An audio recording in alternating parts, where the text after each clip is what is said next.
आरोग्य विभागातील भरतीनंतर आरोग्य सेवेबाबत कोणतीही अडचण राहणार नाही, आरोग्य राज्यमंत्री मेघना बोर्डीकर यांचे प्रतिपादन। आरोग्य सेवेतील त्रुटीबाबत बैठक घेऊन समस्या निकाली काढणार, मोतीबिंदू मुक्त महाराष्ट्र अभियानाचा बोर्डीकर यांच्या हस्ते शुभारंभ।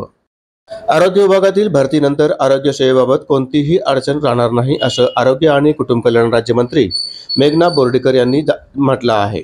जालन्यामध्ये बोर्डीकर यांच्या हस्ते मोतीबिंदू मुक्त महाराष्ट्र अभियानाचा शुभारंभ करण्यात आला। यावेळी त्या बोलत होत्या। मोतीबिंदू मुक्त महाराष्ट्र अभियानात प्रत्येक जिल्ह्याला टार्गेट देण्यात आला असून आरोग्य विभाग ते टार्गेट पूर्ण करेल असा विश्वासही त्यांनी व्यक्त केला। आरोग्य सेवेतील त्रुटीबाबत बैठक घेऊन समस्या निकाली काढणार असून त्यासाठी आरोग्य विभागाच्या अधिकाऱ्यांसोबत बैठक घेणार असल्याचेही बोर्डीकर यांनी म्हटलं आहे। मोतीबिंदू मुक्त महाराष्ट्र शुभारंभ आज 22 जुलै रोजी संपूर्ण महाराष्ट्रभरामध्ये प्रत्येक जिल्ह्यामध्ये होतोय।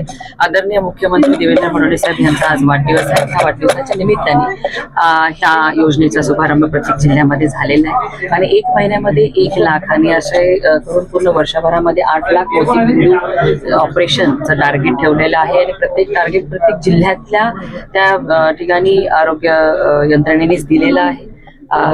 जिल्ह्यातल्या सगळ्या आरोग्य विभागाची यंत्रणा परत काही सेवाभावी संस्था असतात त्यांच्या माध्यमातून हे टार्गेट पूर्ण केलं जाणार। बघा, टप्प्याटप्प्याने ते रद्द होते। जे इन्कम टॅक्स पेयर्स आहेत किंवा 4 व्हीलर वाले आहेत तशांच्या त्या कमी होत आहे, कारण की ही योजना फक्त गरजू लाडक्या बहिणींच्यासाठी होती।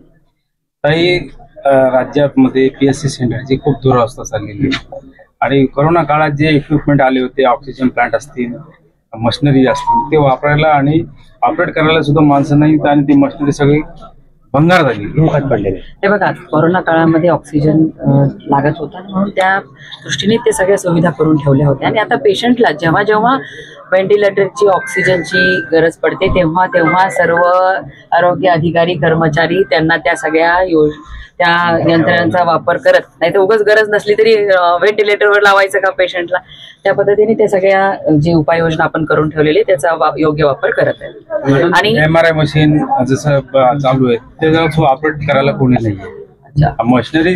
आज बघा, त्यासाठीच आरोग्य विभागाचा आणि ऊर्जा विभागाचा आढावा घेण्यासाठी मी आली आहे।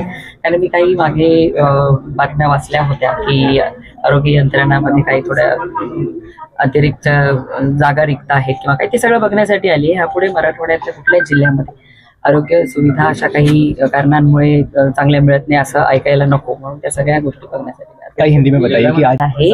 आणि ही सगळ्या भरती झाल्यानंतर आपल्याला कुठल्याही प्रकारची आरोग्य व्यवस्थेमध्ये अडचण राहणार नाही। पावसाळ्याचे दिवस आहेत आणि अँटीव्हेनम स्नेक्स बाईटच्या वरती नाहीये। नाही, मी आता ते आढावा घेईल आणि मला वाटतं की सगळ्या औषधांचा असा योग्य पुरवठा या ठिकाणी उपलब्ध आहे, त्याची कमतरता कुठे भासवणार नाही। आरोग्याकडून कुठलाही रिस्पॉन्स मिळत नाही, तेव्हा गरजवंत रुग्णांना रुग्णवाहिका मिळत नाही, रुग्णवाहिकेचे चालकांचे पगार सुद्धा नाही। ह्या सगळ्या गोष्टी बघा, एखाद्या दुसऱ्या पेशंटच्या बाबतीमध्ये झालं तर सगळ्याच यंत्रणेला आपण दोष देऊ शकत नाही, पण अलर्ट मोडवर यंत्रणा आहे, कारण की सक्त सूचना आपल्या मुख्यमंत्री महोदयाच्या आहेत, त्या पद्धतीने सगळं काम करत आहे। जरी थोडं पुढं कमी जास्त तर तुम्ही माध्यम समोर आणता त्याच्यावर आम्ही करेक्शन करत आहे।